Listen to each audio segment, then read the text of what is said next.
We are actually making an egg salad today. And I know this may sound like pretty standard. I love making elaborate recipes too, but I also love trying to make things that are basic, things that we can like have in our fridge every day, but try to spruce it up a little bit, both nutritionally and just taste wise.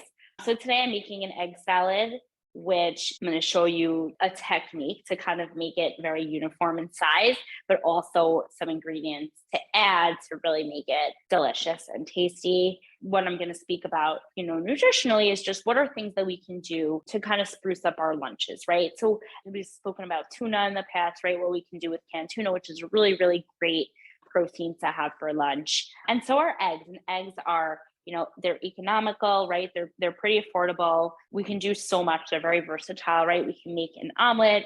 And by the way, we can do what we're doing today with the egg salad. We do this with scrambled eggs. We can do this with an omelet as well. But egg salad is just one of those things. It's super, super easy. We can make pretty big batch in the beginning of the week, keep it in our fridge, and we can do so many different things to it. So eggs are a really, really great protein. They're complete protein. They're, pretty low in fat. The yolk does have some saturated fat in there, but again, there are some other benefits to the yolk as well. Obviously, if we have high cholesterol, we don't have to completely eliminate the yolk, but we want to try to use less of that yolk. So this is a great thing to do also with egg whites as well. Super, super easy and delicious. And so that's really just a little bit about what we're going to be making today.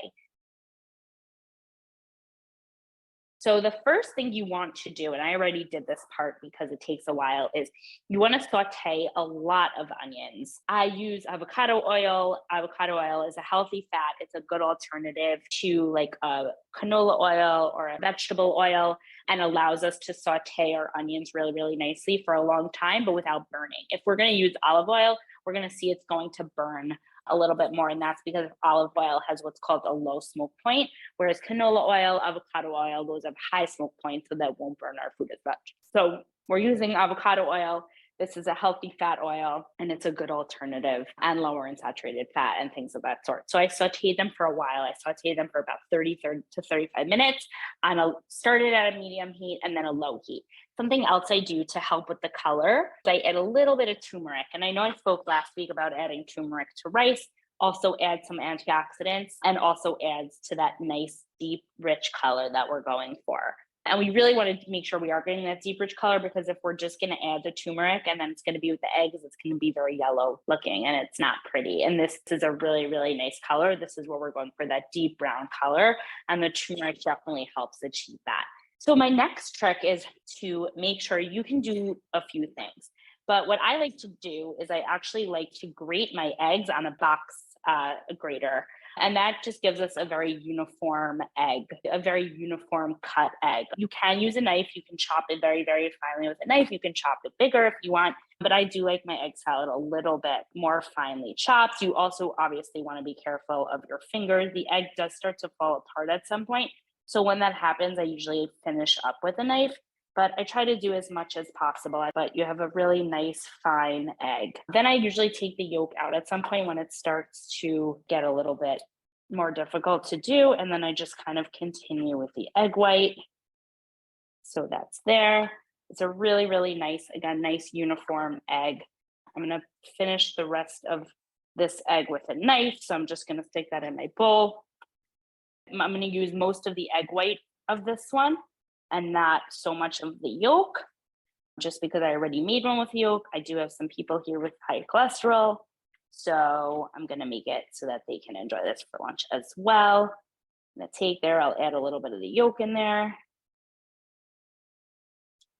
This does get a little bit messy again, but I just really like the texture. And you can use any grate size that you want. You can use the bigger box grate. You can use smaller. It's really up to you. It's how you like it. If you like your eggs a little bit bigger, some people do, then you can definitely do that.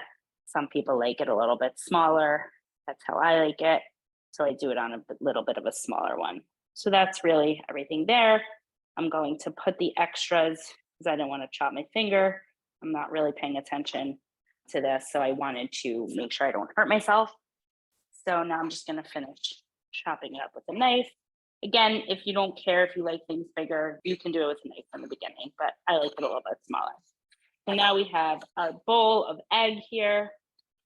It's a really nice and uniform shape. The next thing we're going to do is add, I usually like to find substitution for mayo, and I usually like to use Greek yogurt. Greek yogurt, unfortunately, does not work very well in this recipe. So we are going to use a little bit of mayo.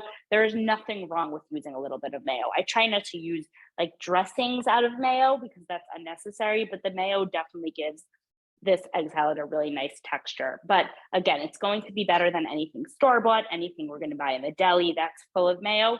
We're going to use less than a tablespoon of mayo here. And then we're going to use some Dijon mustard, which is kind of going to make up for using not as much mayo as they do in store-bought brands. We put all that in there. We're going to give it a nice mix. Make sure all of the egg is coated really nicely in this mixture of the mayo and the Dijon mustard. Going to mix that really nicely together. You can add some salt, pepper. Some people like to add some paprika. You don't really need so much salt because of the Dijon mustard, but some people want a little bit more. The next thing I'm going to do is I have a little pita flat here. It was toasted. There's two things you can do. And actually, I'm going to do it this time because last time I did it differently, and I'll show you the differences. I'm going to actually put my caramelized onions in here and mix it together. And it is so delicious. I cannot even tell you. It's actually addicting how good it is.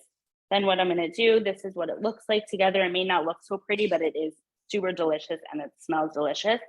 I'm going to load it over my little pita thin, and that is it. It smells so good. It has so many great nutrients in there, and it's a perfect lunch. The other way I did it is I put the egg salad at the bottom, and I just loaded it with that on top. Something I actually didn't have in my fridge, but I usually like to add as well are some scallions. It gives it nice color.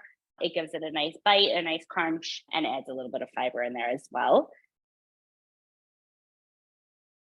So I had a question about the caramelizing the onions. Mm-hmm. So you said it was like half an hour. You do it on real low heat, right? I do it on low heat so that it Mhm. doesn't burn. Because when heat is higher, and you'll find this if you're doing meat, any sort of poultry or vegetables, it will burn the outside, but the inside won't cook.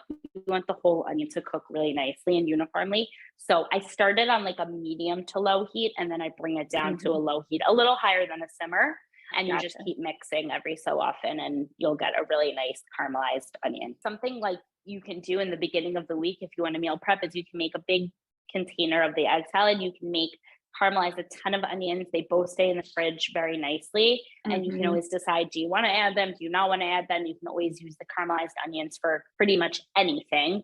Like there's nothing that's not good with onions, and you can do so much with the egg salad. So it's, like I said, it's a very simple thing, but this is a much better alternative than, buying it in the store, buying it in the deli. They add a ton of sodium. They add a ton of mayo, unnecessary. Here we are using a little bit, but like I said, using a little bit of mayo is completely fine. And we're going to substitute some of that with the Dijon mustard, which is a healthier alternative.